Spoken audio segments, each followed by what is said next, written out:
सामना।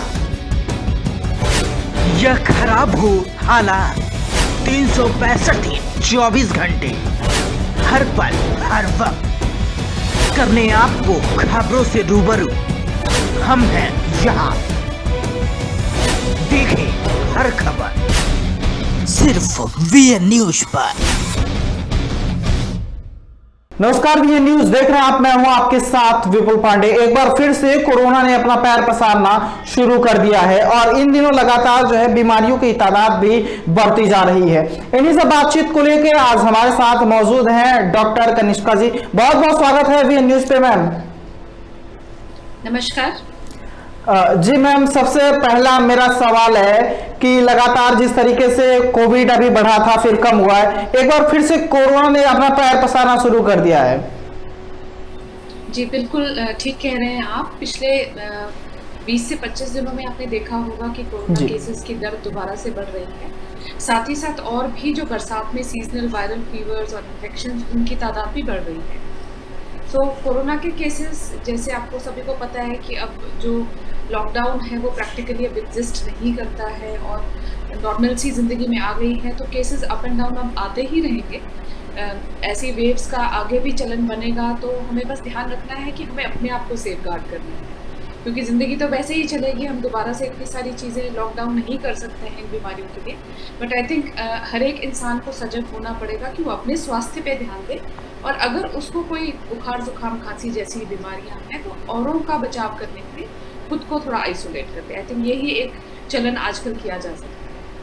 आखिर वजह क्या है मैम? लगातार अभी कोरोना खत्म हो गया था बीच में, फिर अचानक से बढ़ गया, ऐसा क्यों? तो देखिए, जो कोरोना है वो एक वायरस है, वो एक रिट्रो वायरस है।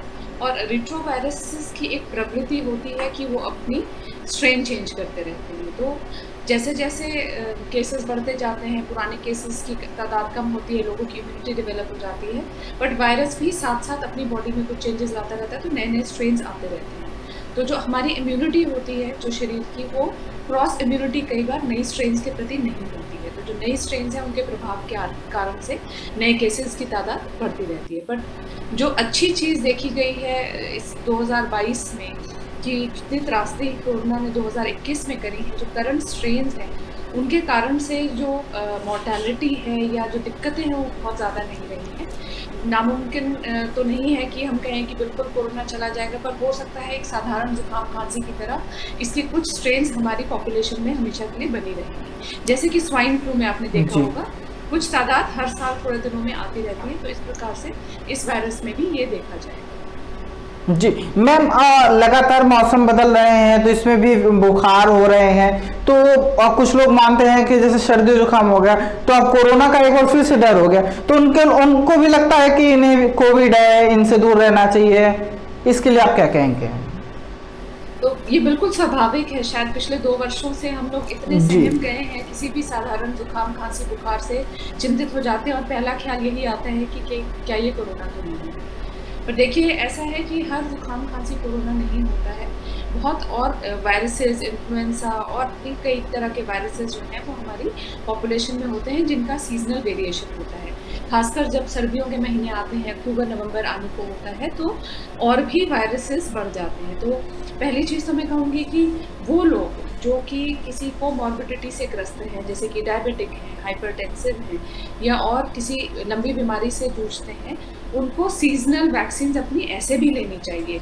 न्यूमोकोकस और इन्फ्लुएंजा नामक वायरसेस के प्रति वैक्सीनेशन होता है, जो कि वृद्धों को और डायबिटिक्स को अक्टूबर नवंबर के महीने में ऐसे भी लेनी चाहिए, ताकि आपकी इन बीमारियों के प्रति भी सुरक्षा बनी रहे। पर एक डिस्क्रिमिनेट करना कि कोरोना है या कोई और बीमारी है, ये टेस्ट के अलावा और कोई तरीका नहीं है। और जो तीसरा आपने सवाल पूछा कि लोग भयभीत हो जाते हैं और एकदम से जुकाम खांसी बुखार वाले व्यक्ति को दूर कर देते हैं, तो जो समझ हमारी डेवलप हुई है पिछले 2.5 साल में, इतना समझ आ गया है कि 14-15 दिन तक किसी को दूर रखने की आवश्यकता नहीं है। जो संक्रमण का खतरा होता है इन बीमारियों को पहले 5 दिनों में होता है। तो पहले 5 दिनों परहेज रखें, बिल्कुल आइसोलेट करने की आवश्यकता नहीं है, पर आपके रुमाल, आपके नाक पहुँचे हुए सब जो टिश्यू पेपर्स वगैरह हैं उनको थोड़ा ध्यान से फेंकें। और जुकाम खांसी है तो थोड़ा सा थोड़ी सी दूरी बनाए रखें लोगों से। बिल्कुल आइसोलेशन की आवश्यकता अब नहीं मानी जाती है, बट एटलीस्ट आपको औरों को बचाने के लिए थोड़े से परहेज जरूर एहतियात बरतनी है।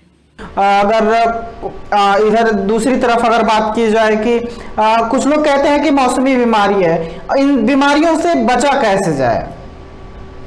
तो पहली चीज जो है कि शरीर में बीमारियां क्यों लगती हैं? बीमारियां लगती हैं कोई कीटाणुओं से, जो हमारी इन्फेक्शियस डिजीजेस हैं, या वो कोई बैक्टीरिया होगा या वायरस होगा। तो प्रमुखतर बैक्टीरिया और वायरस जल और पानी से आते हैं। तो बरसात के दिनों में खासकर जो हम देखते हैं वो वाटर बॉर्न डिजीजेस बहुत होती हैं पानी के द्वारा। तो जो भी आप खाने में पानी का प्रयोग कर रहे हैं वो साफ सुथरा होना चाहिए। ज़रूरी नहीं है कि आप आरओ और इन सब चीज़ों का ही प्रयोग करें, बट जो पानी उबला हुआ हो, फिल्टर्ड हो, वो आपके पोर्टेबल वाटर माना जाता है, ड्रिंकेबल वाटर माना जाता है। तो पानी की तरफ एहतियात बरतिए। दूसरी चीज़, बाहरी खाना, जो हम लोगों की दिल्ली बेली है, जो हम लोगों की आदत है चटपटा खाना, स्ट्रीट फूड खाना, उसमें थोड़ा सा परहेज बरतें। ये नहीं है कि नहीं खाना है, बट कच्ची चीज़ें, जो अनकुक्ड चीज़ें होती हैं, उनमें इन्फेक्शन का खतरा अधिक होता है बजाय कि पकी हुई चीज़ों के। तो कुक्ड फूड खा लीजिए अगर आपको बाहर खाना है। रॉ फ्रूट्स बाहर के अगर खाने हैं तो अच्छे से वॉश करके, क्लीन करके खाने हैं, क्योंकि कीटाणु ज़्यादातर फ्रूट्स वगैरह के भी सतह पे रहते हैं। तो खाने में ये परहेज रखें। दूसरा, अपनी इम्यूनिटी बिल्ड करें। तो इम्यूनिटी बिल्ड करना ये नहीं है कि आप बहुत सारे वंडरफुल सप्लीमेंट्स खा रहे हैं। अगर आप अपनी शारीरिक फिटनेस को बनाए रखने के लिए रेगुलर एक्सरसाइज करते हैं, अपने बॉडी मास इंडेक्स को 25 से नीचे रखते हैं, और अपने डेली की डाइट में कम से कम 5 से 7 प्रकार के रंगीन फल और सब्जियों का प्रयोग करते हैं, तो आपके शरीर में एंटीऑक्सीडेंट्स की मात्रा अच्छी होती है। जो एंटीऑक्सीडेंट्स होते हैं ये हमें बीमारियों से लड़ने से बचाते हैं। तो अगर आप यह एहतियात बरतेंगे कि आप अच्छे से बॉडी में अपने जो भोजन में जो है एडिक्वेट न्यूट्रिशन ले रहे हैं, रेगुलर एक्सरसाइजेस कर रहे हैं, तो काफ़ी बीमारियों से आप ऐसे ही बच सकते हैं। अगर आपको बीमारी लगेगी भी तो उसकी तीव्रता ज़्यादा नहीं होगी, नुकसान नहीं होगा। मैम, एक बात और है कि अगर मान लीजिए कि कोविड जिनको हुआ था पहले, और बताया जाता है कि दोबारा भी हो सकता है, और उन्होंने वैक्सीन भी ले ली है, तो उन्हें किस तरीके से सावधानी बरतनी चाहिए? तो कोविड की जो वैक्सीनेशन के बाद या कोविड होने के बाद डेफिनेटली बॉडी में एंटीबॉडीज बनती हैं, पर जैसे मैंने आपको पहले भी विवरण दिया कि वैक्सीन जो है वो कुछ पर्टिकुलर स्ट्रेन्स के प्रति होती है। हम हर स्ट्रेन के प्रति नया बैच अभी तक नहीं डेवलप कर पाते हैं। हो सकता है फ्यूचर में जैसे जैसे सीजनल ट्रेंड्स आएंगे स्ट्रेन के, तो नए बैचेस आएंगे और रीवैक्सीनेशन होगी। तब तक आपको वही सब एहतियात बरतनी है जो आप शुरुआत से बरतते जा रहे हैं। अगर आप बहुत ज़्यादा भीड़ भड़के में जा रहे हैं तो वहाँ ज़रूर मास्क पहनिए। हाँ, हम सब थक चुके हैं मास्क पहन के, मुझे लगता है फटीग हो चुकी है, पर कोशिश करिए जब बहुत भीड़ भड़के में जा रहे हैं तो अपनी सुरक्षा के लिए मास्क का इस्तेमाल करिए।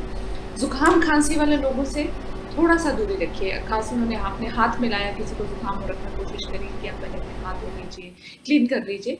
बहुत सैनिटाइजर भी इस्तेमाल करने की ज़रूरत नहीं है। लोगों में एक सैनिटाइजर मेनिया हो गया कि बस जेब में साथ में ले रहे हैं, जहाँ बैठ रहे हैं स्प्रे कर रहे हैं। उतना भी ज़्यादा ऑब्सेसिव नहीं होना है इस बीमारी के प्रति, बट साफ सफाई, हैंड हाइजीन नॉर्मली भी बरतनी है। जब भी आप भोजन खाएं, भोजन खाने से पहले अपने हाथ ज़रूर धोइए। बाथरूम आप टॉयलेट होके आ रहे हैं तो बाहर आके अच्छे से अपने हाथ धोइए। तो हैंड हाइजीन, क्योंकि हाथ में पानी लगेगा, पानी एक वेक्टर है बीमारियों का, इनके प्रति बचिए। जो बाकी जो भी सीजनल वायरसेस और ये सब होते हैं ज़्यादातर एयरबॉर्न होते हैं, तो बहुत सर्दी जुकाम वाले लोगों से अगर आप थोड़ा सा दूरी रखेंगे तो डायरेक्ट कंटेमिनेशन आपका नहीं होगा। तो मेन प्रोटेक्शन तो यही है। कुछ स्टडीज़ में कहा जाता है कि शरीर में विटामिन सी, जिंक और विटामिन डी की जो दर है अगर नॉर्मल रहती है तो बीमारियों के प्रति आपकी सुरक्षा रहती है।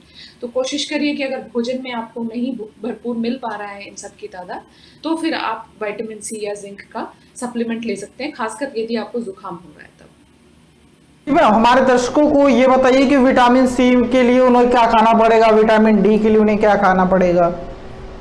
जी, तो विटामिन सी जो है उसकी जो सबसे ज़्यादा मात्रा पाई जाती है वो हमारे आंवले में होती है। उसके अलावा जो और भोजन है जिसमें विटामिन सी भरपूर होता है वो सिट्रस होते हैं, जैसे कि नींबू है, आपके मौसमी है, आपके ऑरेंजेस हैं। ये सारे सिट्रस जो फ्रूट्स होते हैं इनके अंदर विटामिन सी की तादाद काफ़ी अच्छी पाई जाती है। पर आंवला जो है सबसे रिचेस्ट सोर्स है विटामिन सी का। तो अगर आप अपने भोजन में किसी भी प्रकार से इन सब चीज़ों को इन्वॉल्व करते हैं तो विटामिन सी आपको अप्रोप्रिएट मात्रा में मिल जाएगा। विटामिन डी जो है, विटामिन डी यूजुअली हमारी चमड़ी में बनता है धूप के एक्सपोजर के कारण से, जो कि आजकल हम ऐसे ही देख रहे हैं कि बहुत ज़्यादा लोगों में इसकी कमी पाई जाती है। तो विटामिन डी के लिए सन एक्सपोजर चाहिए, जो कि आजकल के वर्क कल्चर या आजकल की जीवन शैली के कारण से लोगों का नहीं बन पाता है। तो फिश लिवर ऑयल में भी होता है और सप्लीमेंट्स आते हैं, इसके लिए सप्लीमेंट्स ही आते हैं जिसके अंदर आपको विटामिन मात्रा पहले अपनी जांच लेनी चाहिए। अगर आपके शरीर में उसकी कमी पाई जा रही है तो एक डॉक्टर के परामर्श से उस डोज में, जिस डोज में वो आपको प्रिस्क्राइब करते हैं, आपको विटामिन लेना। जी मैम, और अगर अभी जिस तरीके से ये लगातार कोविड फैल रहा है और मौसमी बीमारी भी फैल रही है, तो हमारे दर्शकों को आप बचाव के लिए क्या संदेश देना चाहेंगे? मेरे मुख्य संदेश तो यही होगा कि सीजन्स का वेट ना करें। फिटनेस एक लाइफ लॉन्ग मिशन होना चाहिए आपके लिए, क्योंकि बीमारियां पूछ के नहीं आती। आपने पिछले 2 साल में देखा कि जो सबक हम सब ने सीखा वो ये था कि आपकी सेहत से बढ़कर कुछ नहीं। तो अपनी सेहत पे इन्वेस्ट करिए पहली चीज़। और सेहत के लिए इन्वेस्टमेंट क्या चाहिए? सेहत के लिए इन्वेस्टमेंट चाहिए कि समय पर उठें, समय पर सोएं, भरपूर नींद भी शरीर को चाहिए फिटनेस के लिए। आपके खाने में मीठे की मात्रा थोड़ी कम और प्रोटीन की मात्रा अधिक होनी चाहिए। बहुत ज़्यादा जो प्रोसेस्ड फूड्स हैं उनको खाने की बजाय जो हमारी ट्रेडिशनल इंडियन थाली है जिसके अंदर फाइबर कंटेंट अच्छा है, वैसे भोजन के लिए आप प्रेरित रहिए खाने के लिए भी, और अपने बच्चों को भी ऐसे ही खाने की तरफ उनको थोड़ा सा प्रेरित करिए। और फल और सब्जियां जिसके अंदर मैंने कहा आपको एंटीऑक्सीडेंट्स होते हैं वो लेते रहिए। ये आपके रक्षक, एंटीऑक्सीडेंट्स आपके रक्षक हैं, आपकी बॉडी की एंटीबॉडीज, प्रोटीन्स और एंटीऑक्सीडेंट्स आपको बचाते हैं बीमारियों के प्रति। और यदि बीमारियां हो जाएं तो पैनिक ना करें, डरें नहीं। इस वर्ष जो भी बीमारी कोविड के प्रति देखी गई है रुझान, उसके अंदर बहुत ज़्यादा परेशानी लोगों को नहीं आई है। होर्डिंग ना करें, ज़बरदस्ती घर में लाके सामान इकट्ठा ना कर लें कि शायद वही दौर आएगा पिछले साल की तरह, ज़बरदस्ती की होर्डिंग भी ना करें। आप अगर कोई भी बीमारी के चिन्ह आपको आते हैं, तुरंत आप स्वास्थ्य कर्मी से संपर्क करें, टेस्ट कराएं। नहीं होता है निश्चिंत रहे, होता है तो भी घबराएं। मेन चीज़ ये है कि हमेशा ही अपनी हेल्थ पर फोकस रखिए, अपने लाइफस्टाइल को बिल्ड करके, क्योंकि अगर लाइफस्टाइल अच्छा रहेगा, बॉडी की इम्यूनिटी अपने आप आपको इन बीमारियों के प्रति सुरक्षित करेगी। खासकर वैक्सीन तो प्रैक्टिकली हम कहेंगे ऑलमोस्ट सभी लोगों को लग चुका है। बहुत बहुत धन्यवाद मैम, आपने अपना कीमती वक्त दिया। ये थी हमारे साथ डॉक्टर कनिका शर्मा जी ने, जिन्होंने बताया कि किस तरीके से कोविड लगातार एक बार फिर से पैर पसार रहा है और किस तरीके से लोगों को बचना चाहिए और जो सावधानी बरतनी है उसके बारे में भी उन्होंने जानकारी दी। फिर मिलेंगे ऐसे ही तमाम खबरों के साथ, देखते रहिए वी न्यूज। दीजिए इजाजत, नमस्कार। तूफानों का हो सामना या खराब हो हालात, 365 दिन 24 घंटे, हर पल हर वक्त करने आपको खबरों से रूबरू। हम हैं यहाँ, देखें हर खबर सिर्फ वी न्यूज पर।